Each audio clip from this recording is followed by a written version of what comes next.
Frankie Thieriot for Galway Downs, and we look forward to bringing you coverage this weekend of the Galway Downs International event. Today we'll be taking you behind the scenes as we walk the three-star course here at Galway with course designer Ian Stark. Hi everyone, I'm Frankie Thieriot and we're here at the Galway Downs International Horse Trials in Temecula, California. I'm joined today by Ian Stark, the course designer here at Galway Downs, and he's been kind enough to walk us through some of the elements here on the three-star course. Ian, start just with a little bit about kind of this track changes now and then, and this being a CIC three-star, walk us through some of the main things these riders will entail when they leave the box on Saturday.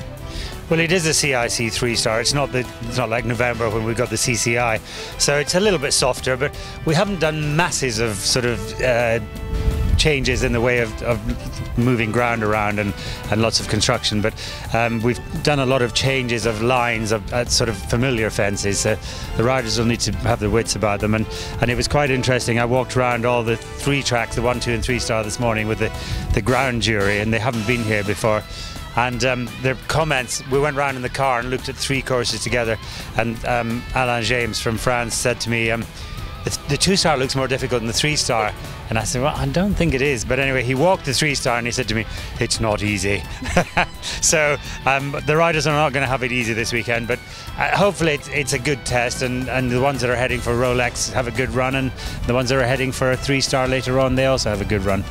And we'll mainly be paying attention, obviously, on this course walk to the 3-star today, but just talk to us a little bit of the progression here that you're looking. It's fairly early in the season, and for the 2-star and 1-star horses, they're not gearing up for something like Kentucky, which you obviously have to keep in mind for a lot of the field here that will be going to Kentucky from that 3-star group. So for those courses, how do you build and maybe prepare those horses for that next level? Well, my big worry about doing any levels is that you mustn't think, well, it's too early in the season, we have to give them an easy run. It's a qualifying for the next level, and so it's got to be up to standard. And so I mean, what I feel about the courses for this weekend is, yeah, they're tough enough, but they're bold and straightforward. There's no pulling the horses around, and so if the riders, set off from the start box in a positive frame of mind, they should have a good ride. If they go out thinking they're going to have a sculling round and think backwards, then they'll have trouble.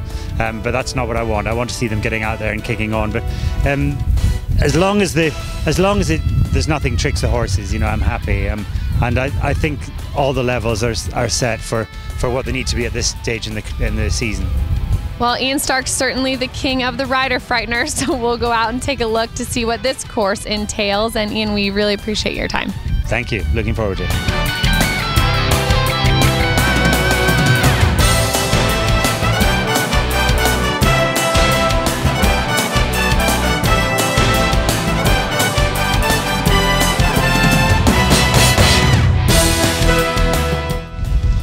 We're here now at 5 ABC, and a familiar fence behind me, one that has certainly caused its share of concern in the past. And Ian, walk us through, this is the first complex really these 3-star riders are going to see. Take us through this line. Well, it is fence 5, so they've got 4 just gallopy fences. It sort of opens them up, gets them started. But it's a long downhill gallop to this, and they've got the big box on the way in, up the ramp.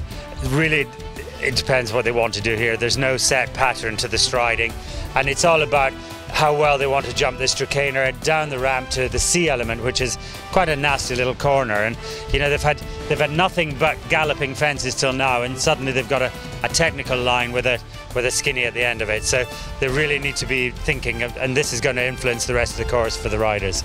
A big table coming in, so is the thought from a design standpoint that we might see some maybe take a flyer on that table and barrel on down to B here, but then they have C to consider? Yeah, I mean, it is a big box, but they've got to attack it. So at least, I don't want them to take a flyer and get it wrong, but some of them will, but inevitably. The main thing is to attack it, so they've got all the impulsion to come up to the Tracaner, and then they need controlled impulsion. If they go on a wing and a prayer, they deserve to have the 20 that they're going to get at the C element. And it is C. Sometimes I've had a separate number there, so that if the riders aren't ready, they can circle. Now they've got to go for it. All right, well, this will definitely be a good complex to watch, and we'll go on and look at what else is on this course.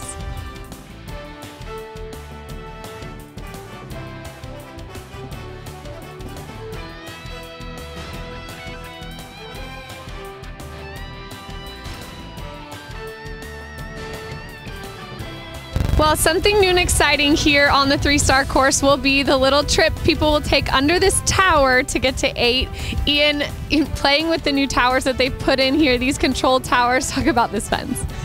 Well, they built it high enough for us to get a horse and rider underneath it. It seemed like a good idea when I was here in January, and they will be commentating up there, so there will be people up there, but they'll be beaten up and threatened not to make a noise. And I wanted the horses to come through here, and then they've got this into space fence, which is not a difficult fence, but we don't know how this tower is going to affect the horses' reactions. And then quite a big drop. Then they've got to get reorganised and straight into the first of water combinations, which is 2 of these skinny brushes on a bending line. So there's a lot to think about here. And we've seen brushes like that here in the water before, and they didn't always kind of go as easily as people planned, mainly because the striding was a little bit off. Are they exact striding, or will we see both, do you think? It should be okay. There's last November, I think, it was on a fairly committed 2 on a bend, and some of them didn't attack enough, so they got 2 in a hiccup, and so it was a bit messy. This time, if they keep riding, well, I think they'll be forward from here anyway because of the drop. If they keep riding, they should get there on the right striding. But they can swing wide to the right, go around the little tree and straighten them up if they want to reduce the distance, but then they're risking angling the first element. So it's really up to them. And there's enough room in there now that if the horse isn't travelling, they can take a bit of a pull and add a stride quite easily. Well, another fun thing for riders here at Galway Downs, and if you think Ian is not already planning for November with something with this tower, you should probably think again. But we'll definitely look forward to seeing how this rides and how the horses take this tower on Saturday.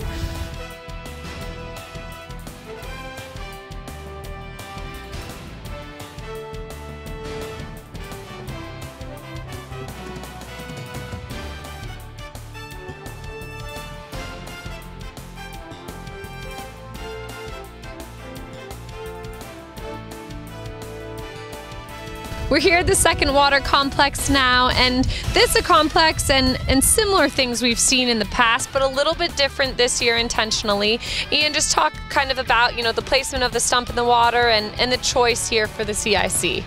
Well, the biggest thing is that the big drop in over the logs, they tend to land a little bit flat off that drop, and they haven't got much time to recover. The stump's there in position so that the riders can't angle the drop in and then make the brush here easier. So they've got to land and come round the stump, and it's still a big run out risk, but it helps them a little bit. But it's not the most difficult water test I've had here, but if they relax, they can still get an easy 20.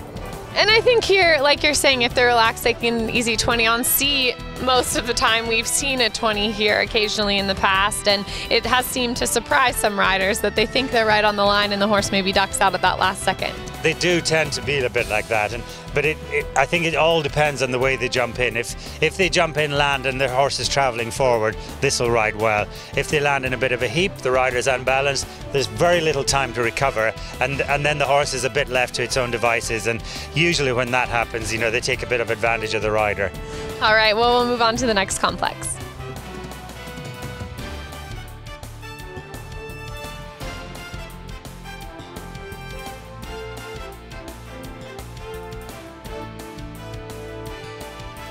The last water complex here on the 3-star course is one some of these riders will be quite familiar with and will be an Ian rider frightener for many others. We've seen a lot of different things here over the last few years at this complex, but all things have definitely resulted for riders in a 20 penalties in most cases. So this is definitely a bank we've seen a lot of times here, Ian, and walk us through, this complex, but specifically this bank here, and you've now seen it ride a lot of times as the designer. And so what do you think, yourself being such a successful rider as well, it takes here to be successful? I think again, it's as always, it's getting the right sort of canter, the right balance, the right speed on the approach. Once you jump in, if you jump in well, the rest becomes like a sort of gymnastic exercise. You get the jump in wrong, or you take a tug in the water, then you get into trouble. And as you say, we've had all sorts of problems here. We've had to stop on the bank, we've had people nearly falling off, we've had to stop on the way out.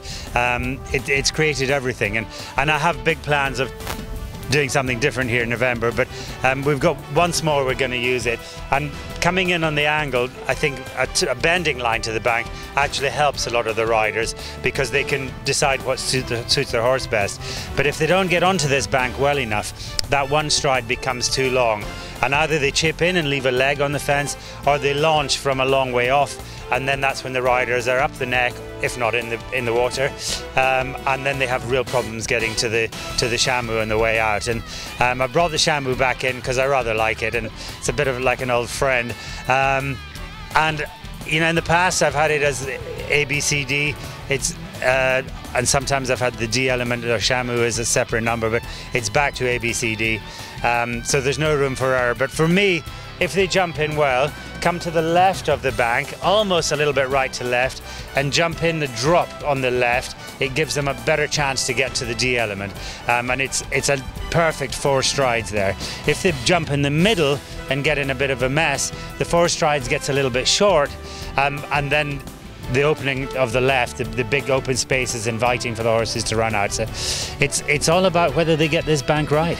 Well, we've seen a lot of horses, very experienced horses, kind of be caught a little, and riders, be caught a little off guard by this complex, this bank here, and also specifically by Shamu. I think the first year we saw that in the CCI 3-star, that first CCI 3-star that was in November several years ago, you had a lot of people just completely discounting that Shamu, and they were very sorry at the end of the day that they had.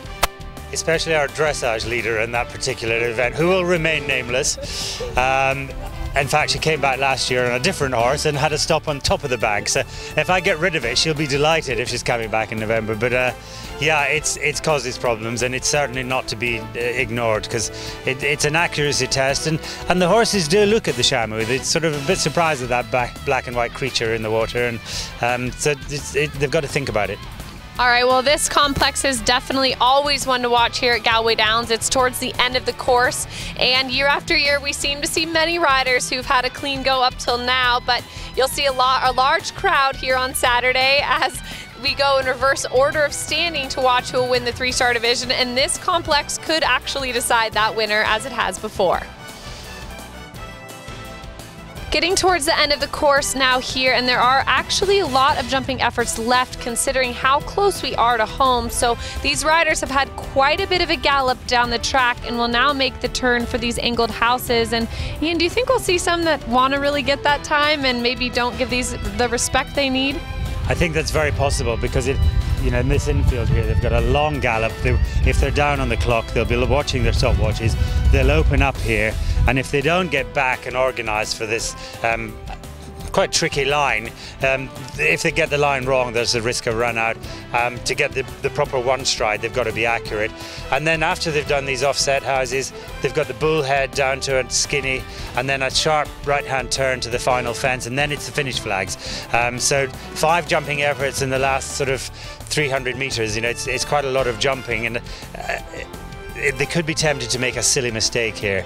And the last fence has been taken out of all the classes of 1, 2 and 3-star because some idiot of a course designer mismeasured it, and we've had to chop off the last fences, and it wasn't until the TD got here that I noticed. So yeah, top marks to the TD, and you know, crap marks to the designer. But the riders could be forced into making a silly mistake right at the end. Riders who are going to make that time are going to need to basically be up on the clock then, as you're saying, in order to get it done here and get inside that time. And we've seen a lot of shifting in the placings here at Galway Downs for those riders who can't quite go fast enough into this last what will be the final phase this weekend of competition for the 3-star group. And you certainly don't want to get to this point and then have something silly happen because you didn't take the time to properly prepare. Yeah, no, I think that's very true. You know, and we're still using in and out of the infield, so there's still as much terrain as we can use on the course. And because it's up and down and twisted, you know, through the infield, people are going to be wasting time. So they've got to make the best use of the open galloping stretches, and otherwise they'll be in trouble at the end. All right, well, we'll go to the finish and get Ian's final thoughts.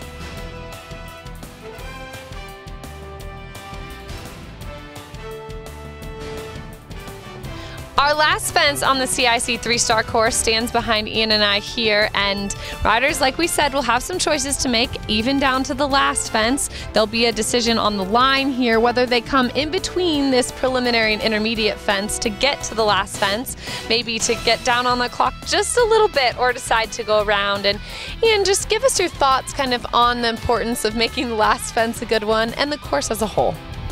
Well, I was many years ago, like a million years ago, I was told, you know, you have to treat your last fence like the first, with great respect.